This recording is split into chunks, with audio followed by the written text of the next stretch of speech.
তুমি আমাকে আমি আপনাকে কি টিকটকের সুপারস্টার দিলে ভাই? তখনই চিনতে পারবা। আই হাই কোন কি আপনি টিকটকের সুপারস্টার দিলে ভাই? আমি আপনাকে কখন চিনতে পারবো? যখন আমার ব্যাকগ্রাউন্ড জানতে পারবা।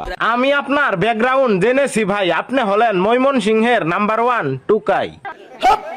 আমার বাবা যৌতুক হিসাবে তোমাকে বেডা আক্তার বেডি বলে কি? যাই হোক বেডা আক্তার বেডি, আপনার বাবা যৌতুক হিসাবে টিকটক সুপারস্টার দিলে ভাইকে কত টাকা দিবে? 2 লক্ষ টাকা দিবে বলেছে। কোন কি বেডা আক্তার বেডি 2 লক্ষ টাকা দিবে? 2 লক্ষ টাকা পেলে তো টিকটকের সুপারস্টার দিলে ভাই অনেক বড় লোক হয়ে যাবে। সরি আমি নেব না। ধত মিয়া, আপনি কি সবজি খান নাকি? নিবেন নাকি জন্য? তোমার বাবা কত কষ্ট করে টাকাগুলো উপার্জন করতে। বেডা আক্তার বেডির বাপে কষ্ট করে ইনকাম করুক আর বসে থেকে ইনকাম করুক, তাতে আপনার সমস্যা কি? আপনাকে সে 2 লক্ষ টাকা দিবে, আপনি সেই 2 লক্ষ টাকা দিয়ে বসে বসে সবজি খাবেন, আর আপনি বলতাছেন নিবেন না?